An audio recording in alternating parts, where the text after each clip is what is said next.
Hello, class 12th. We will discuss about the functions of money in this video. See, there are three functions of money. It is categorized as primary, secondary, and contingent. Now, basically, the secondary and the contingent functions are derived from the primary functions of money. The primary function of money says that money is a medium, it acts as a medium of exchange. Now, medium of exchange means that all the goods and services can be bought in terms of money. Now, why can it be bought in terms of money? Why can you purchase all the goods and services in terms of money? Because it is generally and widely accepted. Now, because it is generally and widely accepted as a medium with which the transactions can be made, it acts as a medium of exchange. For instance, you take 100 rupees note and you go and buy something. The shopkeeper will take that 100 rupees and give it to you. But if you take 1000 rupees note, which is not in circulation now, which has been banned by the government, the shopkeeper will not take that. So that currency will, although it was accepted earlier, but now it is no more money because it is not accepted by everybody. Nobody accepts that 1000 rupees note. So what is the primary function of money? That it acts as a medium of exchange, and the all the transactions, all the goods can be exchanged for money. A shopkeeper will sell the commodity for money, and the consumer will buy a commodity in exchange of money. So money acts as a medium of exchange. Now, measure of value. Now, like we calculate the weight in kilograms, the distance in meters. All right. Similarly, if you have to measure the value of a commodity, that what is the worth of a particular commodity, then that value can be expressed in terms of money. So money acts as a unit of measurement in which the values of all the goods and services can be expressed. And when we express the value of a commodity in terms of money, that is called as its price. So what is the value of a commodity expressed in money? It is nothing but the price. Then comes your secondary functions. Now, secondary functions, first function is standard of deferred payment. Now, deferred payment means that the future payments which are to be made in future can be stated in terms of money. Now, say if you're working somewhere, you'll be getting a salary.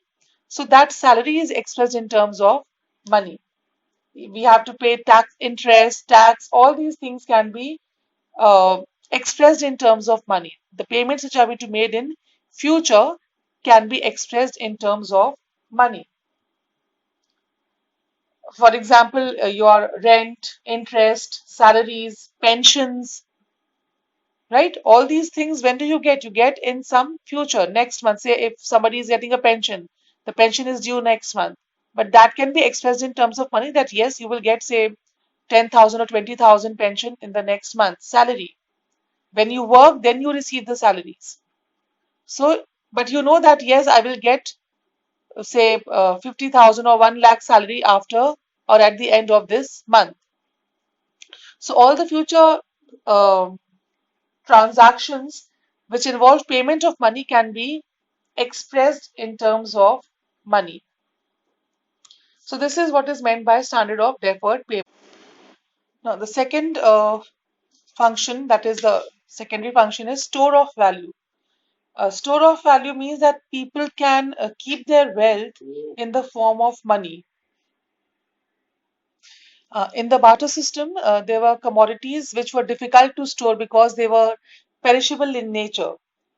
So, like say the grains, people could not store the grains for future because that was perishable. It would deteriorate with time. So, these goods couldn't be stored. But money has overcome this problem, and storing money in the form of value have solved all that problem which was there in the barter system. The other function is transfer of value. Transfer of value means you can transfer the money from one person to another. You can transfer the value. If you buy a commodity worth rupees 10 from the shopkeeper, you are transferring the value of the commodity to the shopkeeper. Rupees 10, you have bought the commodity. You are transferring this when you're buying a commodity worth 10 rupees, say a pen for 10 rupees. You're transferring the value of pen to the shopkeeper, and the shopkeeper in turn can purchase some other good. So money helps in transferring value from one person to another. Likewise, you can also transfer the value from one place to another. You sell a house in Allahabad and you go and buy another house in Lucknow from the same money. So you're transferring the value from one place to another. So this is how money carries out its secondary function. Then we talk about the contingent functions. Now, this function basically helps in arriving at economic decisions like related to consumption, production. So all those functions are determined by money. Now, maximization of utility. If you remember consumers' equilibrium, how do we maximize the utility of consumer? There were two approaches. One was in the single commodity, the consumer would equate the marginal utility of the commodity with the price. And when both were equal, the consumer maximized the satisfaction. Similarly, in the second two commodity model, MUX upon PX is equal to MUY upon PY. This was the condition for equilibrium. So here they were comparing the price ratios of two commodity to arrive at the maximum satisfaction or to maximize the utility. And without price, the utility cannot be maximized. And we express the price in terms of money. Therefore, money helps in maximization of utility of the consumers. Then you talk about employment of factor inputs. Now, the producers carry on production to earn profit. The aim of the producers is to maximize profit.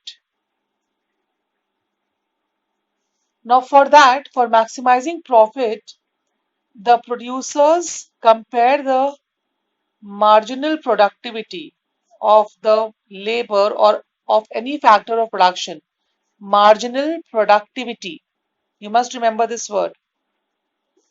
They compare the marginal productivity with the marginal cost of the, sorry, with the returns that the employees will get from the additional labor.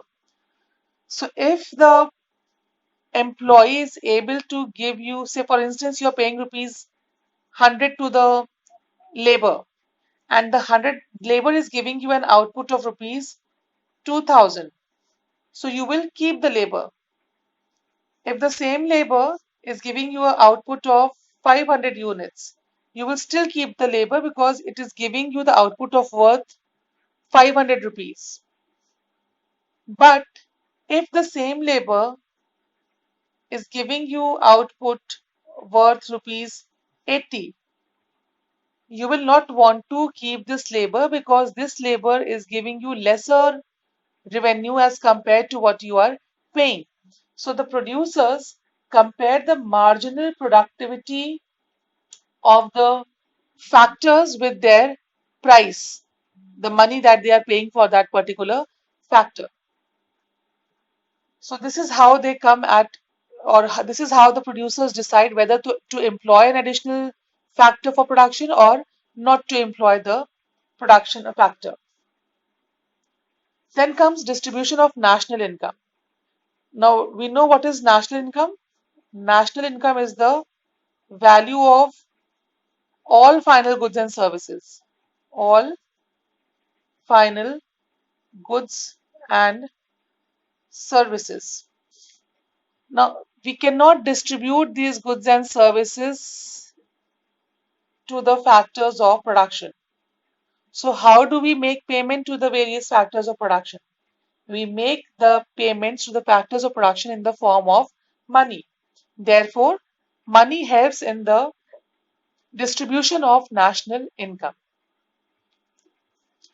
Then the last contingent function is basis of credit system.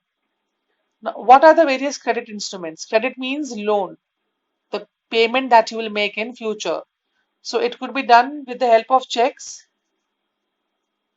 It could be done with the help of bills of exchange. Now, had money not been there, drawing these instruments of credit would have been very, very difficult. So money acts as the basis of all the credit system in the country. So these are the functions of money. I hope these are clear to you. Please go through your book, read it. I'm attaching the PDF to this particular topic and I have underlined, highlighted the lines which you must write while writing your answer. So please go through it. And if there's any problem, do ask. Till then, stay safe and take care. Thank you.